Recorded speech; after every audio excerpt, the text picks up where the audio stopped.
Не, не турыстам, не сярод гасцей. Як сын, што доўга не бывае дома, я прыязджаю ў Брэст усё часцей. І ўжо даўно мне тут усё вядома.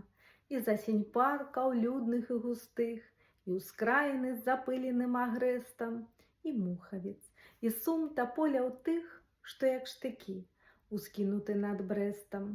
Я кожны раз прыходжу да фартоў, стаю ля брамы доўга, як паломнік, і кланяюся тут зямлі святой, дзе кожны камень, як маўклівы помнік.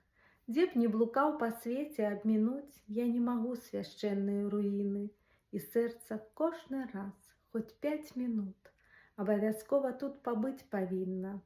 Я не баюся тут мурам сівым, задымленым байніцам спавядацца.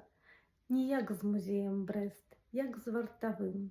Вітаюся я моўчкі, па-сваяцку.